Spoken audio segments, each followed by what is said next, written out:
El destacado doctor Carlos Gómez es especialista en endocrinología intervencionista por el Asian Medical Center en Seúl, Corea. Cuenta con una maestría en Administración Pública por la Universidad del Valle de México. Es pionero de la técnica de ablación por radiofrecuencia de nódulo tiroideo en México. Es miembro de diversas asociaciones como el Colegio Americano de Endocrinólogos Clínicos, Asociación Americana de Endocrinología, Panel de Expertos de la Asociación Americana de Diabetes y Asociación Americana de Tiroides. Actualmente es jefe del Servicio de Endocrinología de la Unidad de Estabilidad Metabólica en Pachuca, Hidalgo, y funge como presidente del Colegio Iberoamericano de Diabetes de México. También es asociado fundador de la Asociación Latinoamericana de Diabético y aparte de ser profesor en endocrinología, también ha sido invitado a ser profesor de múltiples diplomados, cursos y simposios relacionados con el área de diabetes. Doctor Carlos, muy buenas noches, muchísimas gracias por su tiempo y disponga usted el micrófono.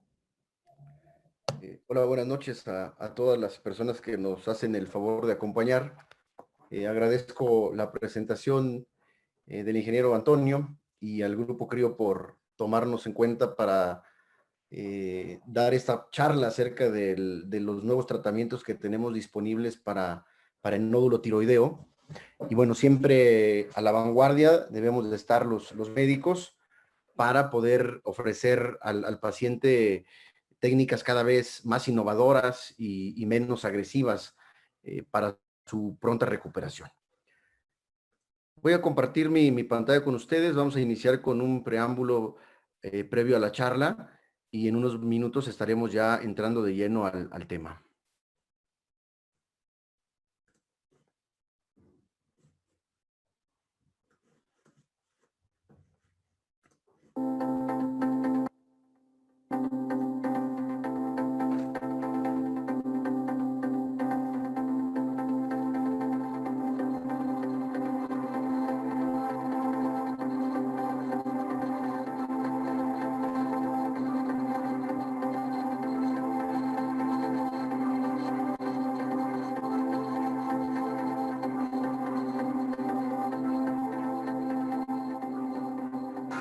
Vamos a llevar a cabo una ablación de un nódulo que compromete prácticamente todo el lóbulo izquierdo y vamos a buscar entrar por el istmo para ir dando ablación a cada parte del nódulo.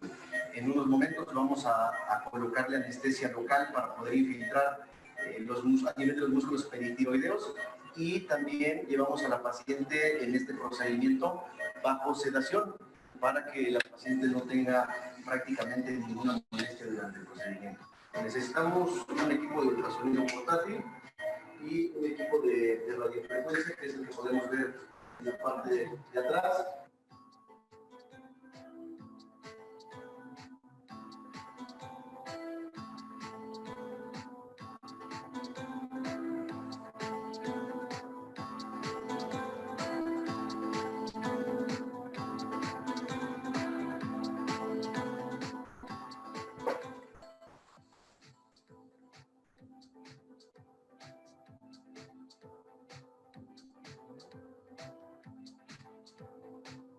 Tomamos una radiofrecuencia, la cual tiene diferentes calibres en la punta. Puede ser desde 0.25, 0.5, 0.75 o hasta 1 centímetro. Todo depende del tamaño del nódulo. Es el valor que ocupamos. Entre más grande la punta, en cuanto al diámetro que les comentaba, es el campo que va a dar la ablación.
Bien, buenas noches nuevamente a los participantes de esta reunión.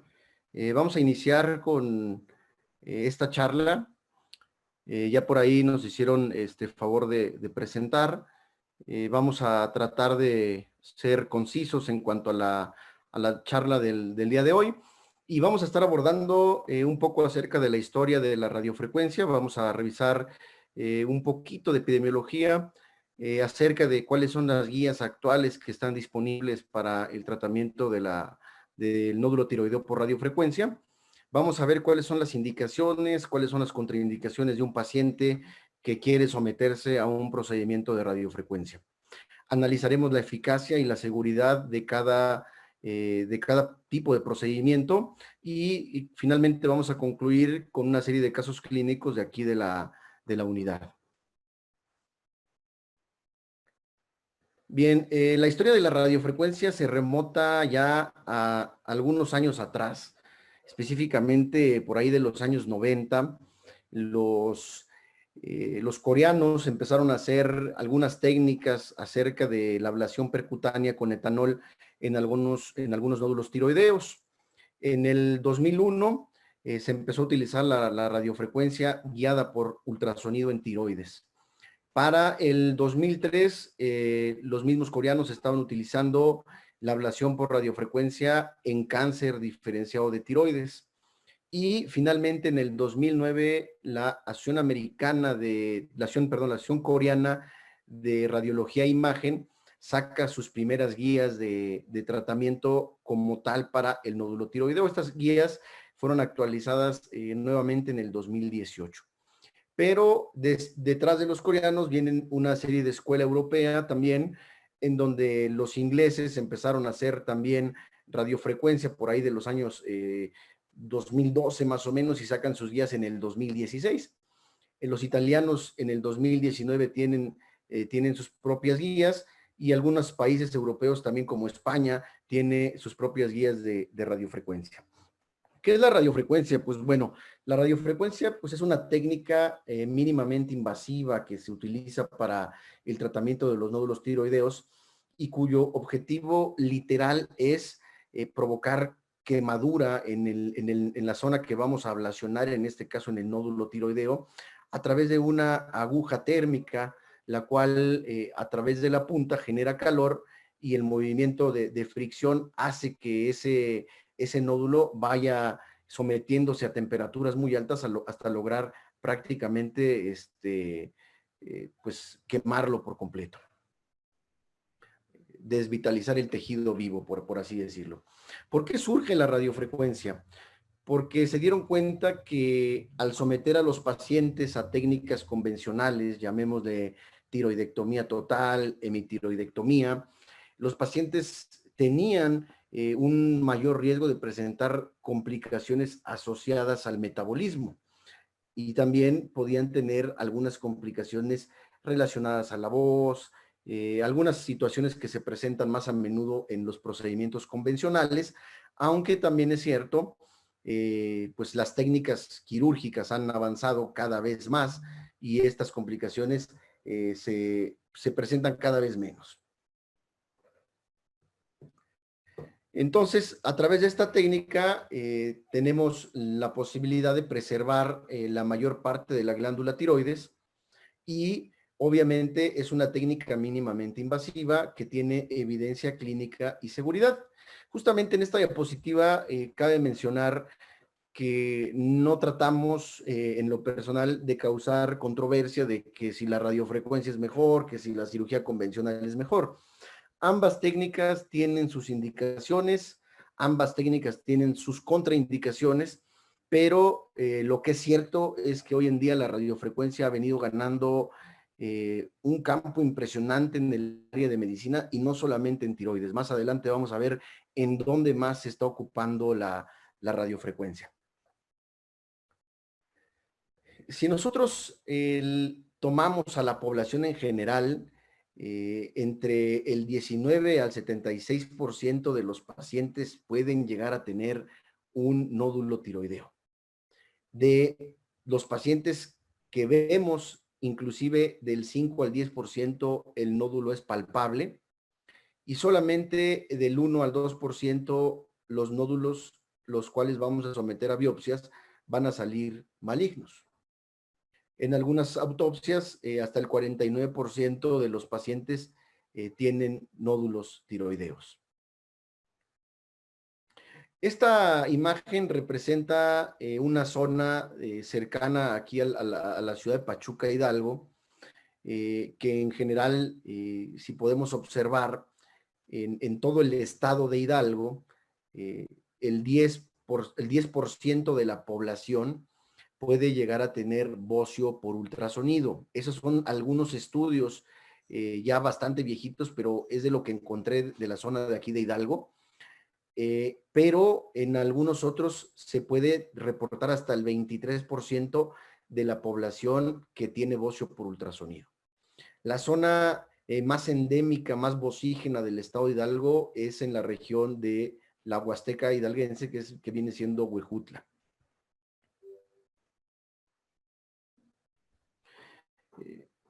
El abordaje del nódulo tiroideo en ocasiones es complicado, no solamente para el médico, sino también para el propio paciente.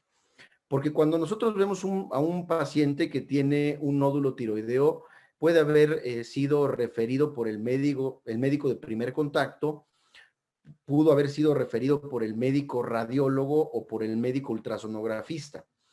Pero a veces estos especialistas también dicen, bueno, la voy a mandar con el cirujano para que la opere, o la voy a mandar con el oncólogo porque vaya a ser cáncer, o la voy a mandar con el patólogo para que le tome la biopsia. O bien a veces lo mandan con el endocrinólogo o bien con el endocrinólogo intervencionista. Sin embargo, en algunas ocasiones el médico y el radiólogo pues simple y sencillamente se dedican a decirle al paciente, sabe que aquí está su resultado y pues ahora sí usted vaya con quien quiera, ¿verdad? Entonces, si el médico duda, el paciente también duda, porque pues no sabe con quién de todos ellos se va a ir y quién de todos ellos le va a tratar de mejor manera el problema de su nódulo tiroideo. Existen diferentes técnicas en la actualidad para el tratamiento del nódulo tiroideo. Sin embargo, la que más eficiencia, la que mejores resultados ha tenido es la radiofrecuencia, la cual se aprobó en los Estados Unidos en el año 2018. Podemos tener ablaciones con etanol, podemos hacer ablaciones con láser, podemos hacer ablaciones con ondas de microondas, o bien la última novedad que es el ultrasonido de alta potencia para poder disminuir también el tamaño de los nódulos. Sin embargo, en comparación y en estudios face to face con la radiofrecuencia, tanto láser como IFU han demostrado estudios muy por debajo a la radiofrecuencia. ¿Cuáles son las indicaciones para que nosotros tratemos un paciente por radiofrecuencia? Bueno, primero debemos de tener por lo menos 2 biopsias confirmadas que sean benignas, es decir, con una clasificación de Bethesda grado 2, que el paciente tenga una ecografía de tiroides con datos de benignidad. También lo ocupamos para nódulos hiperfuncionales o también conocidos como adenomas tóxicos, o también lo ocupamos, como vamos a ver más adelante, un caso clínico para pacientes que tienen nódulos paratiroideos. Cuando el paciente tiene hipercalciuria por un adenoma paratiroideo, cuando el paciente tiene problemas de compresión que le causen también problemas estéticos, y sobre todo a los que mejor les va son aquellos que miden más de 2 centímetros. Hemos nosotros empezado a tratar algunos pacientes de edad avanzada con cánceres micropapilares menores a 1 centímetro con buenos resultados. Pacientes que no aceptan un tratamiento quirúrgico convencional o que no son candidatos por el alto grado de riesgo quirúrgico que tengan, podemos utilizar la radiofrecuencia como una técnica alternativa. Debemos conocer que tenemos diferentes tipos de nódulos a nivel tiroideo, como son los nódulos quísticos, como son los nódulos mixtos o como son los nódulos 100% sólidos. Nosotros damos radiofrecuencia a los nódulos tanto mixtos como a los nódulos sólidos, que son los que mejor les va, y estamos ocupando la ablación PEI para los nódulos que son de origen quístico. Ya veíamos en el video qué es lo que nosotros necesitamos para llevar al paciente a un tratamiento de radiofrecuencia. Pues necesitamos el equipo de radiofrecuencia y necesitamos un equipo de ultrasonografía portátil. Existe evidencia, muchos colegas me dicen, bueno, es que hay estudios acerca de la radiofrecuencia, o nada más se está ocupando así porque lo dicen los coreanos o los europeos. Sin embargo, buscando en la literatura, en el 2019 se publicaron en el mundo 155 artículos relacionados a ablación por radiofrecuencia de nódulo tiroideo, siendo definitivamente los asiáticos, tanto Corea como China, los que más publican en este caso. Nosotros en México estamos por publicar algunos casos ya desde el 2019 que estamos realizando radiofrecuencia aquí en México. Hemos llevado a cabo más de 70 procedimientos y tenemos ya algunos datos que estaremos próximos a publicar. Existen sociedades internacionales como son Corea, como son los italianos, como son los ingleses o como son los austríacos, que tienen sus propias guías. Los austríacos son los que tienen sus guías un poco más actuales, que son desde el 2020, y los americanos, estoy seguro que en este año van a tener ya sus propias guías. Aquí podemos observar en esta diapositiva cuáles son las indicaciones para el tratamiento de radiofrecuencia de acuerdo a las diferentes sociedades. Por ejemplo, algunos dicen que es necesario hacer 2 biopsias con resultado benigno, como lo mencionábamos al principio. Prácticamente todas las sociedades recomiendan por lo menos 2 biopsias. Sin embargo, el grupo de Corea y el grupo de Italia dicen que con un resultado, siempre y cuando el ultrasonido sea compatible con un TIRAS 2, por lo menos, o TIRAS 3.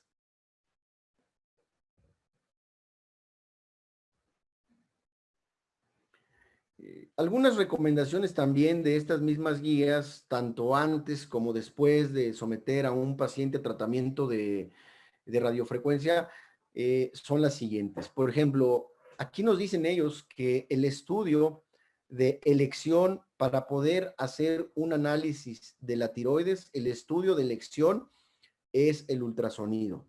No es la tomografía, no es la resonancia magnética, es el ultrasonido de cuello el que nos va a permitir ver las características de la glándula tiroides e inclusive las características a nivel ganglionar. Síntomas cosméticos, todos dicen que es una indicación, entre más grande el nódulo mejor les va. En todas las guías, en todas las sociedades se recomienda la toma de laboratorios antes y la toma de laboratorios después. Algunas sociedades, por ejemplo los asiáticos, los coreanos, ellos le toman tomografía a todos los nódulos independientemente del ultrasonido que toman. Solamente los austríacos recomiendan alguna laringoscopía después del procedimiento. El seguimiento debe de ser a través también de ultrasonido, a través de laboratorios para ver el funcionamiento de la tiroides, y muy raro el uso de la laringoscopía. Solamente los austríacos la están llevando a cabo. Existen diferentes números de estudios, por ejemplo, y las diferentes complicaciones asociadas al tratamiento de la radiofrecuencia. La mayoría de los pacientes pueden llegar a referir sobre todo dolor, pero miren, desde el 2010, desde el 2006, en este metaanálisis que busqué y que encontré hasta el 2010, pues se han realizado múltiples estudios, sobre todo por el grupo del doctor Bay, que es uno de los pioneros a nivel mundial de la técnica de radiofrecuencia, y son los que más están publicando constantemente. ¿Cuánto dura un procedimiento de radiofrecuencia? Pues aproximadamente entre 20 a 30 minutos por nódulo. Utilizamos anestesia local para infiltrar los músculos peritiroideos, pero cabe comentarles que un servidor en lo personal, desde que realiza radiofrecuencia en México, la mayoría, y si no es que el 98% de los procedimientos que hacemos, lo estamos haciendo bajo sedación. Es decir, con el apoyo de anestesiología, quien también está mi colega por aquí en la sala, y que más adelante vamos a ver si tiene alguna duda acerca de la sedación. Nos puede también apoyar el doctor Juan Pablo Vela, quien nos hace el favor de estar aquí. El abordaje es a través del istmo, puede ser de manera lateral o puede ser en tiro, como lo voy a presentar en las siguientes imágenes. Aquí comentábamos que independientemente de la sedación, nosotros aplicamos lo que viene siendo anestesia a nivel de los músculos peritiroideos para que todavía el paciente tenga un poco menos de dolor. Estas son las agujas que nosotros utilizamos para el tratamiento de la radiofrecuencia. El tamaño del nódulo va a ser el tamaño de punta que nosotros vamos a utilizar. Entre más grande sea el nódulo, vamos a utilizar una punta que nos genere un mayor campo de ablación.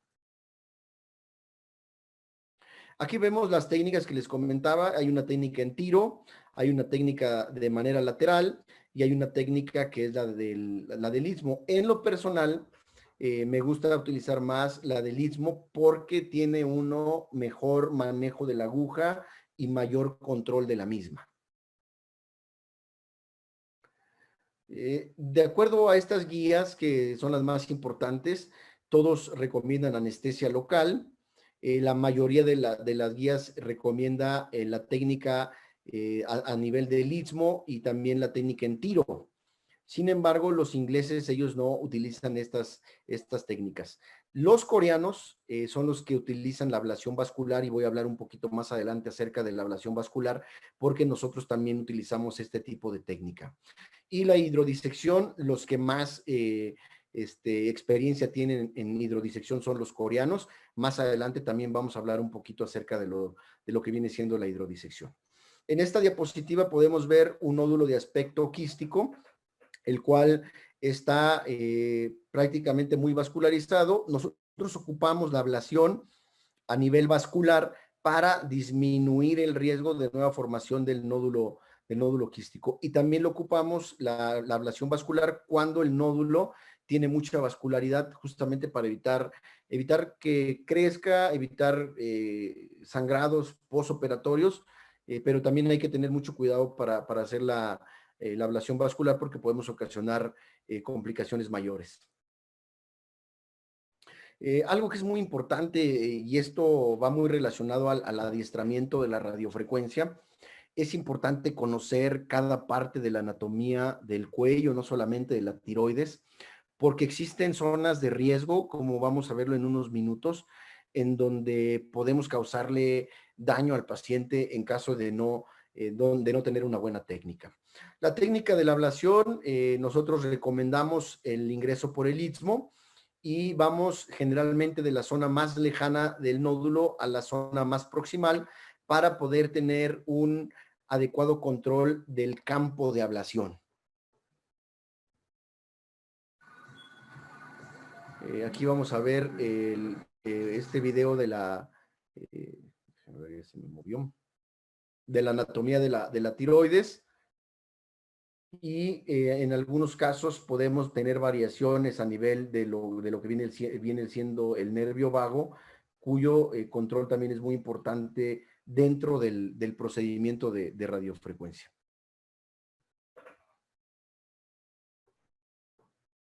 Hay zonas donde nosotros debemos de tener mucho cuidado al momento de dar ablación, como es el triángulo peligroso, así lo conocen los americanos y los asiáticos, en donde someter al paciente a ablación en esa zona pudiera causarle serios problemas posoperatorios.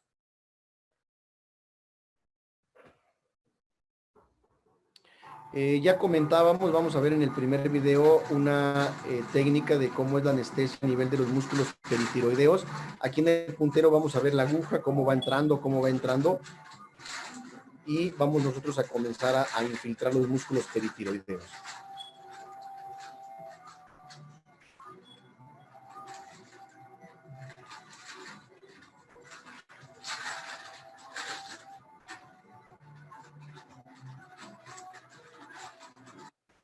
En el segundo video, en la parte derecha de su pantalla, podemos observar que sí hay un poco de sangrado en la zona donde nosotros metemos la aguja, pero el sangrado es mínimo en comparación a un procedimiento convencional.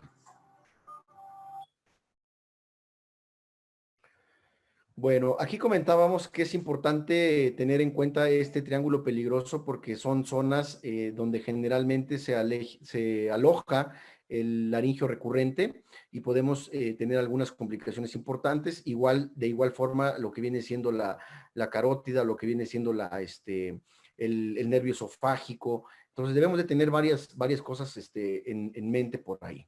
De tal forma que en esta imagen podemos observar la localización de los nódulos tiroideos en sus diferentes áreas y el riesgo de poder provocar lesiones adyacentes. Por ejemplo, el grado A es una zona de muy bajo riesgo donde podemos dar ablación pues prácticamente de manera cómoda, sin preocuparnos por alguna situación. El grado B es un grado 1 donde tenemos mediano riesgo y generalmente son aquellos que están muy pegados a los bordes de la tiroides, es decir, a menos de 2 milímetros. El grado C es un alto riesgo, sobre todo cuando se localizan muy cercanos a lo que viene siendo el laringio recurrente. Y el alto grado es aquel que se localiza muy pegado a la tiroides, o que se localizan a veces en el istmo, porque también puede haber ahí variaciones anatómicas y podemos ocasionar alteraciones a estructuras aledañas. Y en esta imagen podemos ver la técnica de hidrodisección de acuerdo a las zonas de riesgo donde vamos a dar la ablación. Es muy parecida a la imagen de los nódulos. Sin embargo, estas son las zonas donde nosotros podemos dar hidrodisección para este tipo de pacientes y poder separar el tejido de tiroideo de las estructuras vasculares y poder trabajar un poco más cómodo. Algunas sociedades no recomiendan la hidrodisección justamente por el riesgo que puede conllevar. En esta imagen es importante comentarlo y esto se lo comento también a los pacientes. ¿Qué pasa después de la radiofrecuencia? Bueno, después de la radiofrecuencia el tejido muerto queda dentro de la misma tiroides, por lo tanto, este tejido muerto puede llegar a tardar hasta 50 meses en deshacerse o quedarse una mínima cicatriz. Por ejemplo, aquí vemos un nódulo antes de la radiofrecuencia, un nódulo durante la radiofrecuencia y finalmente un nódulo 50 meses después de la radiofrecuencia. Es importante comentarle al paciente que la masa va a seguir ahí, aunque el primer mes después de la radiofrecuencia se espera una reducción hasta del 70% de la masa.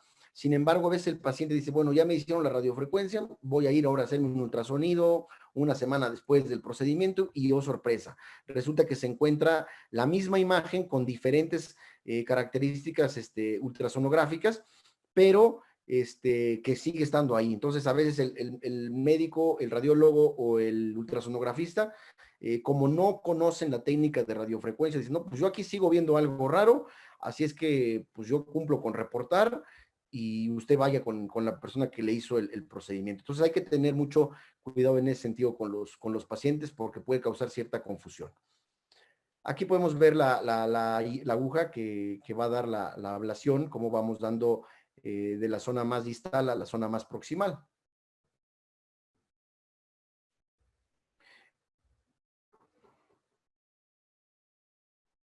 Bien, vamos a concluir con unos pequeños casos clínicos de aquí de la unidad, la mayoría de ellos. Vimos una paciente de 49 años que fue referida de la Secretaría de Salud, por parte de un colega mío de Baja California Sur, acá Pachuca, en donde ya la habían diagnosticado con un adenoma paratiroideo. Esta paciente tenía serios problemas de nefrolitiasis, la mandaron con estudios de gammagrafía, la mandaron con estudios de tomografía, Cuando nosotros vimos a la paciente, esta era el nódulo, estaba de gran tamaño, estaba muy pegado también a lo que era la carótida, por lo tanto era una zona de difícil acceso. Volvemos a ver a la paciente ya sin la masa, miren aquí, ya no se observa ese adenoma paratiroideo. Entonces se corrigió en esa paciente, en este caso, el exceso en la producción de hormona paratiroidea y obviamente disminuyó mucho la nefrolitiasis o prácticamente se eliminó también de la misma forma. En esta paciente podemos ver un nódulo paratiroideo derecho de igual forma.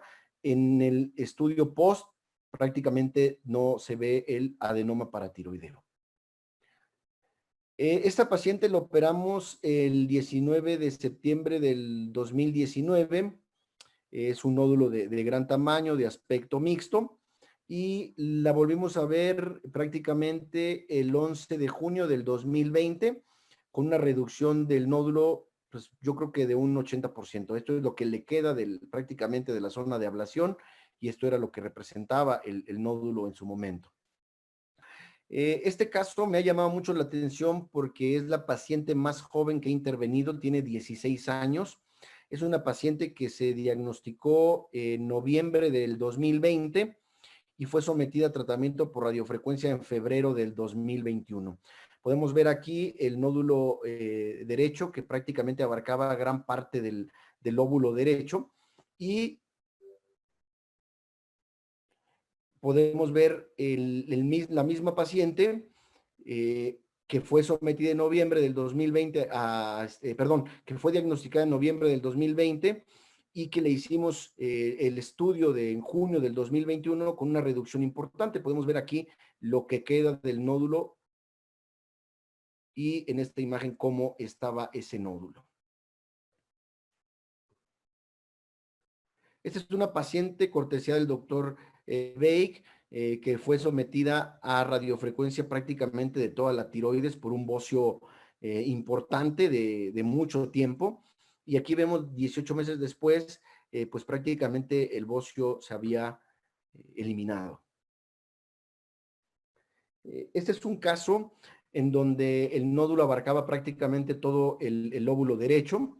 Hay zonas donde nosotros no podemos ablacionar. Esta imagen, en la parte inferior podemos ver un mes después de darle ablación, cómo disminuyó todo el nódulo a más o menos un porcentaje de disminución de un 60% aproximadamente. Esta paciente es una imagen de una paciente femenina que tenía 11 años con un nódulo tiroideo predominantemente sólido, en donde cuando empezó en aquel momento el volumen era de 7.3 mililitros. Durante los 11 años que la estuvieron observando demostró un crecimiento continuo hasta llegar a un volumen de 27.2 mililitros de todo lo que venía siendo el nódulo. Un crecimiento aproximadamente del 275% en relación a la primera vez que la vieron. Obviamente esta paciente ya tenía causas y síntomas de compresión. El funcionamiento de su tiroides pues prácticamente estaba normal.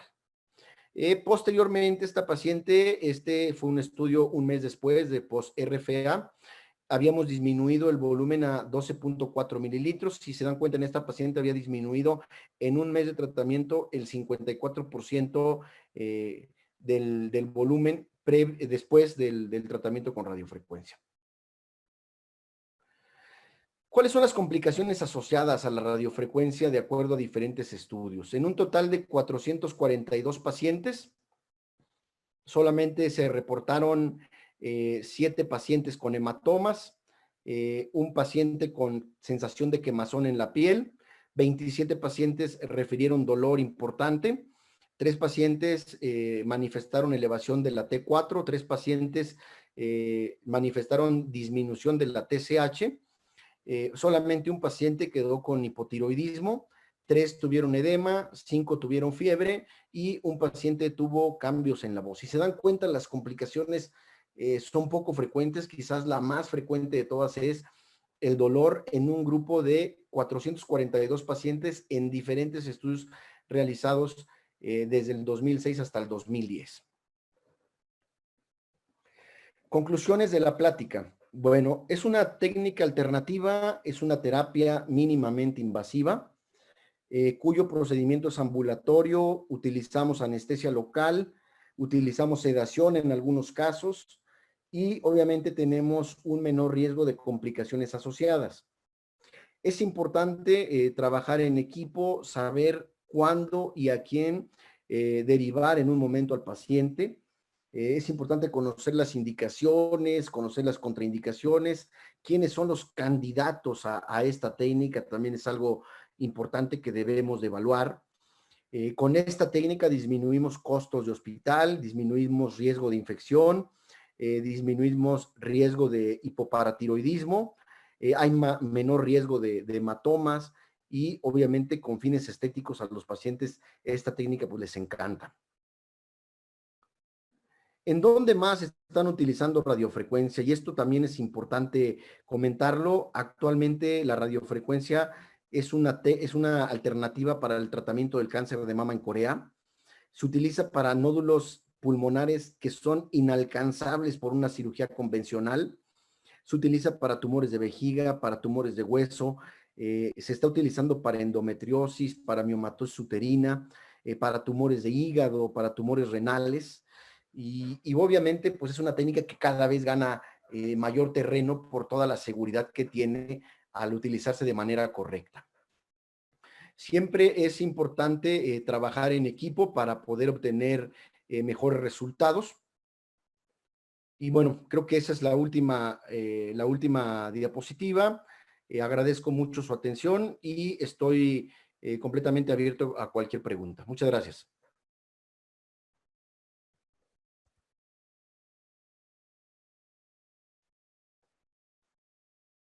Muchas gracias, doctor, por su excelente presentación, maravillosa plática. De nuevo está abierta la sección de preguntas y respuestas. Ya tenemos por acá un par de preguntas. Nos preguntan, ¿el ultrasonido debe hacerlo un radiólogo?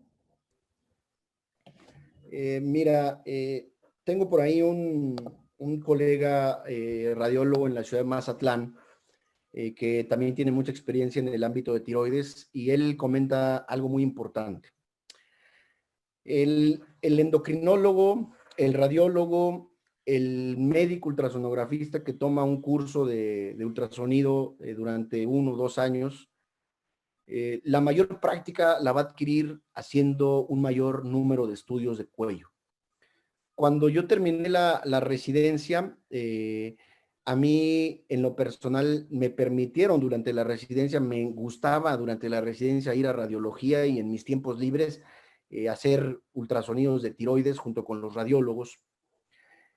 Y esto le da una parte importante al médico, porque entre más ultrasonido, entre más cuellos veas, más experiencia vas a ganar definitivamente.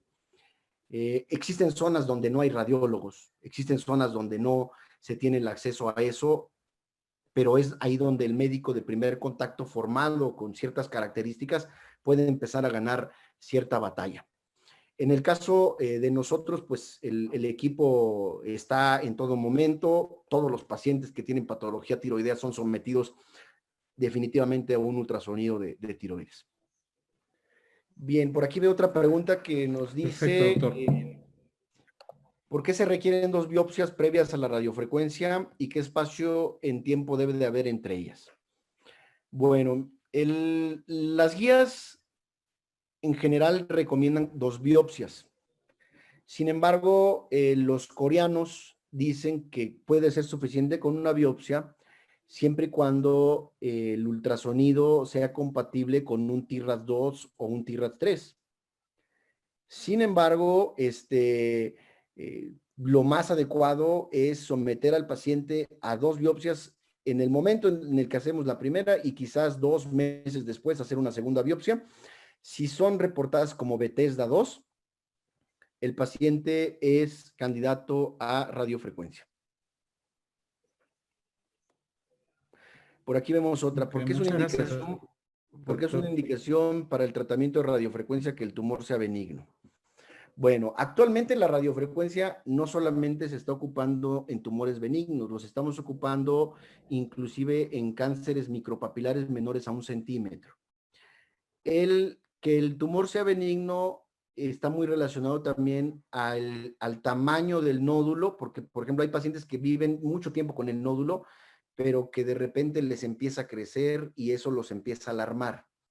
Por lo tanto, es una alternativa la radiofrecuencia para no terminar en una hemitiroidectomía total. Esa es ahí la indicación de la radiofrecuencia en tumores benignos. La doctora Evelyn Rojas comenta, saludos doctor, excelente ponencia, felicidades por tan amplio conocimiento en el tema. Ya en aras del tiempo y respetando su tiempo, doctor, vamos a dar por cerrada la plática. De nuevo, muchísimas gracias por su tiempo, por su dedicación. Una excelente presentación como de costumbre. Doctor, muchísimas gracias. Seguiremos en contacto y seguiremos invitándolo a que nos acompañe en estas ocasiones y en estos webinars. Es un placer para mí estar aquí con ustedes compartiendo un poco acerca de lo que viene siendo la radiofrecuencia y estoy para servirles. Un saludo para los diferentes estados de la República Mexicana y para las personas que nos acompañan del extranjero, también un saludo muy especial. Muchas gracias por la invitación.